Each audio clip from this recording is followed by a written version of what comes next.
From heading a music publishing company to A-list producer, Carson, California native Tracey Edmonds is a trailblazer in the entertainment industry. More than a producer, Tracey is also a mother, political fundraiser, and activist. Tracey Edmonds on this episode of Leading Women. Tracey is a beautiful human being.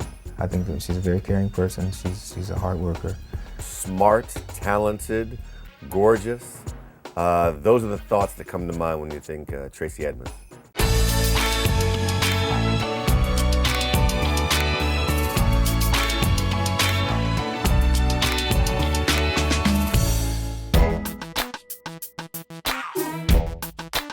I grew up, during my childhood thinking I was going to be a doctor one day, and actually went to college thinking I was going to be a doctor. And so I was pre-med going to college and majored in what was called psychobiology, which was kind of a self-designed major. I wanted to be a psychiatrist. She took school quite serious. Tracey graduated out of high school at 16 years old. Having Tracey go to college at 16, to me, it was exciting. My parents split up right before I went to college, and so I was a scholarship student, so I went to Stanford on scholarship, but the scholarship didn't quite cover everything. So by the time I finished college, I ended up having a lot of student loans, and just wanted to take a break for a little bit. After college, I got my broker's license and I became a real estate broker. And then that's when my mom and I went into business together. And so we both opened up a real estate sales office together. She helped my company grow. It was just exciting and I was glad to have her there. I was a African-American female living in Newport Beach, which was primarily white, and felt like I didn't quite click or jibe with everybody around there, and felt like something was missing. So I started spending more and more time up in LA. I told my mom, I said, you know what, I want to make a change. I'm not feeling what we're doing right now. We decided that we were going to relocate, and so we were going to move the office up to Los Angeles. I ran into her and her mom out in the street and saw her. Her mom gave me her card, and I ended up calling and kind of met Tracey and talked to her. We started talking after that.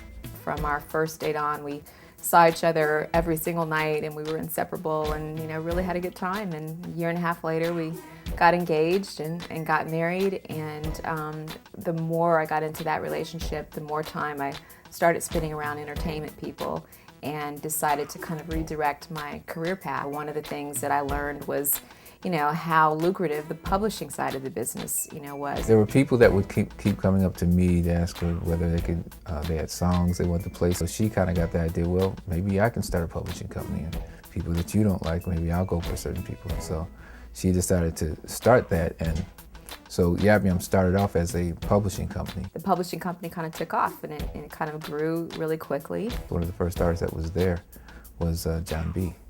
That was kind of like her introduction into like the label business, so to say, the music business. I kind of signed John B. and then just started hustling and getting his songs placed on a lot of different people. And so, it was like he ended up writing for New Edition and Color Me Bad and Diana Ross. Pretty incredible thing to do, to do a label of any of the first artists you put out is, has some success. So John B did very well, actually. After I, dabbled in publishing and having a record label, I started kind of segueing more and more onto the film side of things. We launched Edmonds Entertainment, and so no sooner did, we decide to launch Edmonds Entertainment than I just started soliciting scripts. And the script was given to me for Soul Food. It started kind of with Soul Food, and the whole movement kind of started happening at that particular point. And that was kind of like the kickstart. There really wasn't anything similar that had been released where we can say, oh, well, that film did well, so our film should do well. It was really a guinea pig. When we finished the film, it was time for us to test screen. And I had never been through that before at all. That is probably, one of the scariest parts of making a film, is because, no matter how much you may like, your labor of love and what you put your time and effort into, there's no guarantee that, an audience is going to feel the same way. And, the film, he scored through the roof. And so it was like, I was like, oh my gosh. And so that was a really happy moment. The film Soul Food is just one of those smile-inducing, just one of the penultimate black films of all time. There was a while where we were kind of thinking, okay, do we do a sequel to this, or how can we continue to, explore these characters? The idea then was to really convert it to a TV series. We went to Showtime and pitch it to Showtime, and they bought it, and we were really, really excited and thrilled about that. It was one of Showtime's most successful series that they've had. Making the movie Soul Food and then the TV show Soul Food after that absolutely was the point in the career where I think Tracey really put her stamp on, I can do this and I can do this on my own. Because of Soul Food, it helped put Edmonds Entertainment immediately on the map. Us working with BET started off in 2003. Tracey herself pitched College Hill as a series, which would have been the first African-American series to Deborah Lee. The series ratings-wise did amazing for BET. We had no idea exactly whether it would be successful or not, but it did, it did amazing on BET. The next show after College Hill that Tracey Edmonds produced for BET was Lil' Kim Countdown to Lockdown, the show that followed Kim right before she started her prison sentence.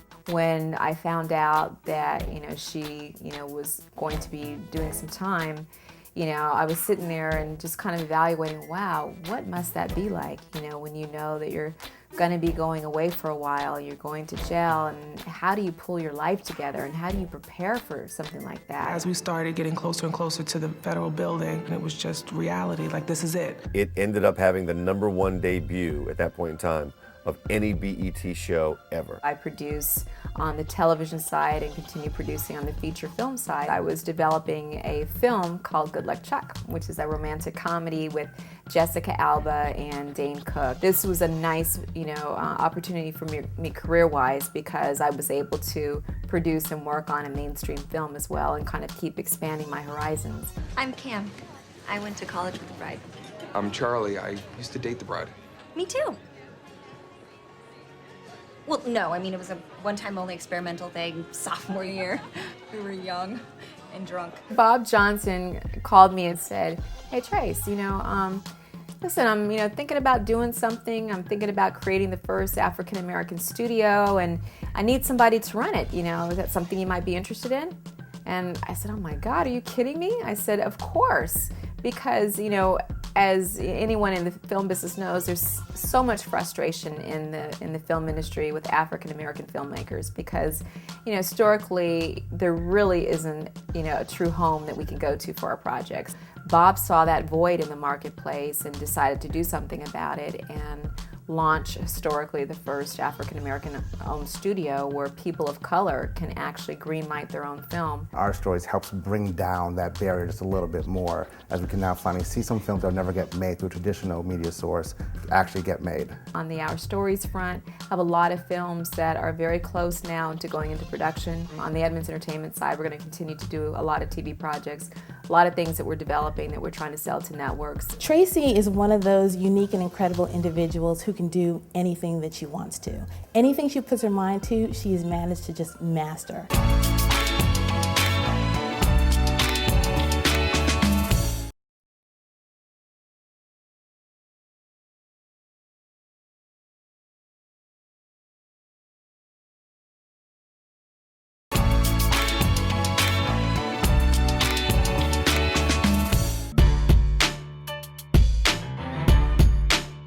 I grew up in Carson, California, which is Southern California. It's about a half hour outside of LA, and I grew up in a predominantly black neighborhood. So I was kind of a child of the 70s, and my brother and I to this day are super, super tight. It's not surprising to me that she's in the production business now, because when she was little, she used to produce Eyewitness News with her brother, and they would have tape recorders that they would hide and people would know where they were. She's always been somebody that had a plan, even when she was playing. But she was always a normal kid, full of life, happy. My dad is, he's a retired college basketball coach. And so when I was growing up, he was a high school basketball coach. He was an amazing father. He was, he loved, being with our family. He also had this side of him, and I always tease him, he was like Chevy Chase in those vacation movies. And so taking family trips was always a big part of, summer and weekends and holidays and stuff. Tracey has the best relationship with her parents. Her parents are great, and they've instilled such great values in her, and Tracey's close to her whole family. My mom was wonderful, and so growing up until 3rd grade, she was a house mom. She became a career woman, later on. She's a risk taker, and she's not afraid to kind of, go for her dreams and you know, really try when other people say that something's impossible.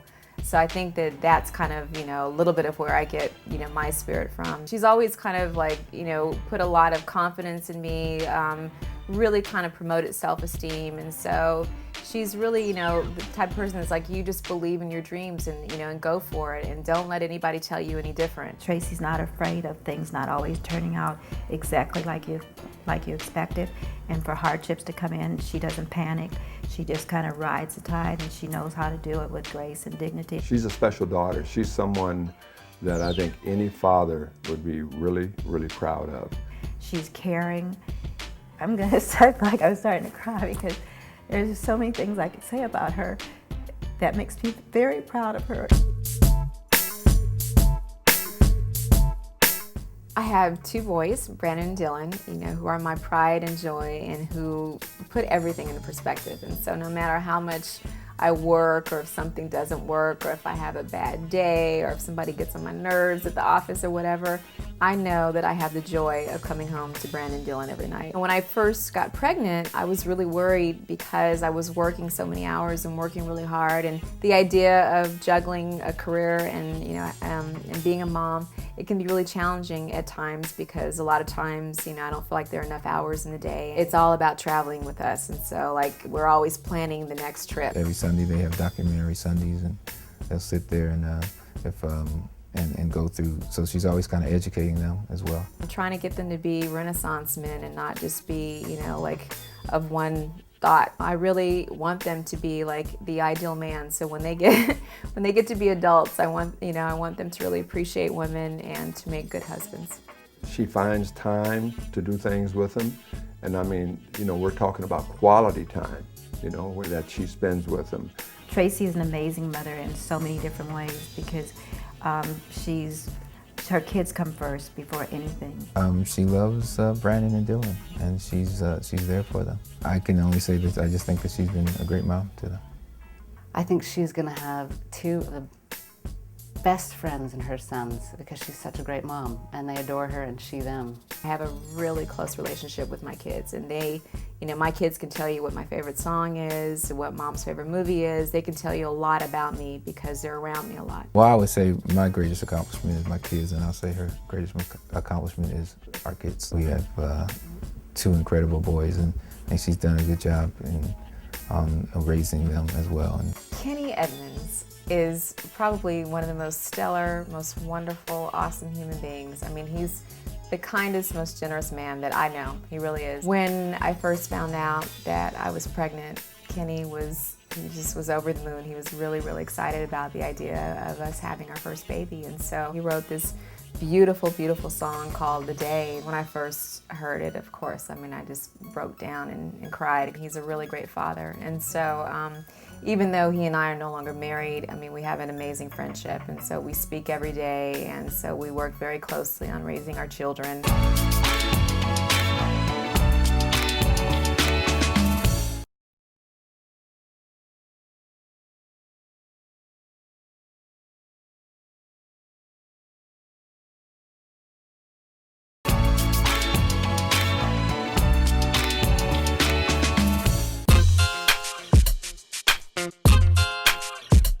I think the toughest part is really being an African-American female, you know, in this industry, because that, you know, other than Suzanne DePass, that's, you know, that's really been it. Any women of color in business, in general, you know, they have to kind of prove themselves and be a little bit better than be twice as good as their male counterparts.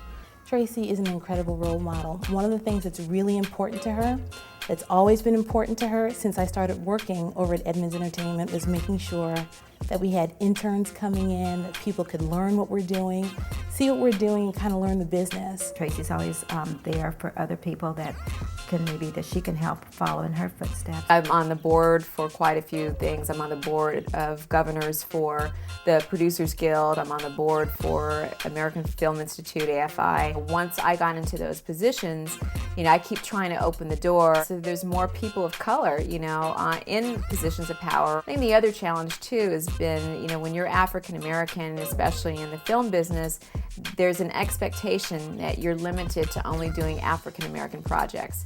And so whereas if you're white, you're able to do whatever. We don't only go to see urban or African American films, and so my taste has always been quite diverse, as I'm sure a lot of African Americans. And so it's been a real challenge, I think, for all of us, you know, kind of being put in this box where, you know, Hollywood thinks that we're only capable of a very limited, you know, amount of, you know, creativity. I believe, if I'm not mistaken, she's the first black woman to have green light power in Hollywood.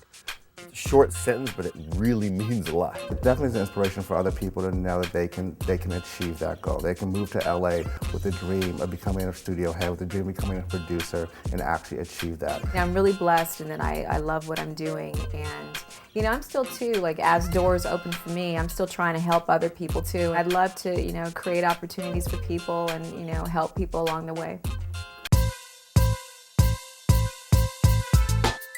I am very politically active, and so you know, I've been involved in politics now for the last 12 years, and so I've hosted a lot of fundraisers at our different houses. You know, I've done a lot of active work in terms of recruiting people to come out and vote. I actually produced a song and a video to solicit young people to get out and vote, and so it was a star-studded video that we did called Wake Up Everybody. She's passionate about her politics. Her passion shows when you get into a debate, then you'll see the passion come out.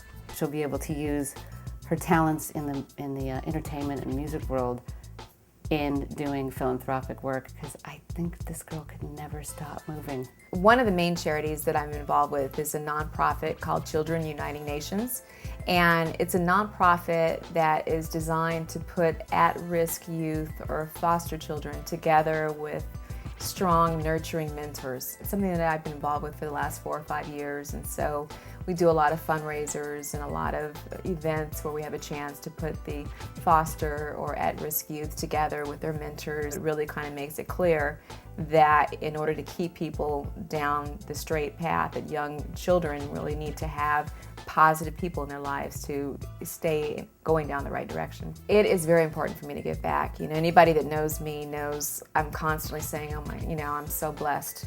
You know, I pray every day. I thank God for my blessings every day.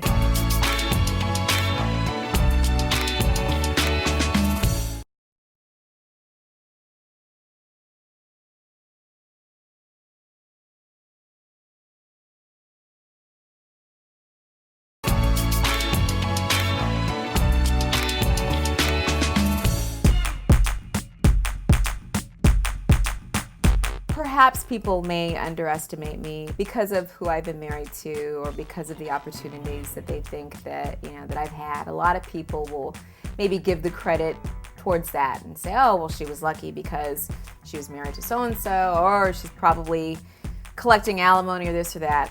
For the record, I do not collect alimony, and I pay for 50% of my children's expenses, and I have my own money. And so one of the reasons that I did this show is because I wanted to encourage women to be financially independent and to go for their own. I'm sure when she first started producing, people thought, oh, what is she doing? She's Babyface's wife.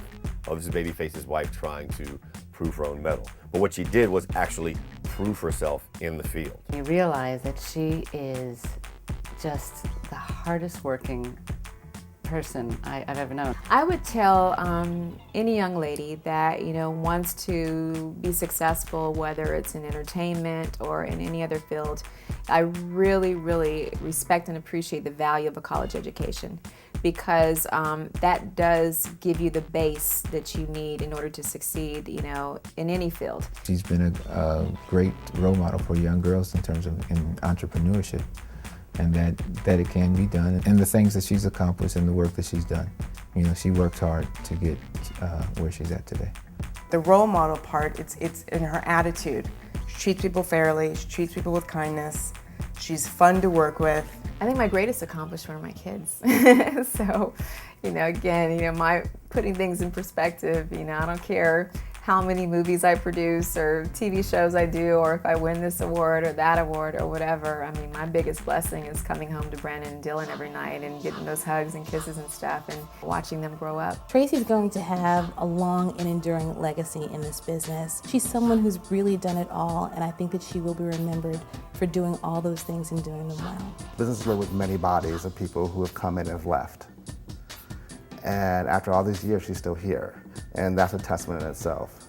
Tracey Edmonds is just getting started. We've only seen the tip of the iceberg with what she's going to bring. A lot of times people look at divas as, you know, maybe kind of being difficult and loud and demanding, whatever. You know, I look at the word diva as being an independent woman. You know, a woman that can make her own decisions, that doesn't have to ask anybody for permission, that really kind of directs her own life. And so, you know, that to me is like being a diva, is when you are in control of your own life and your own destiny.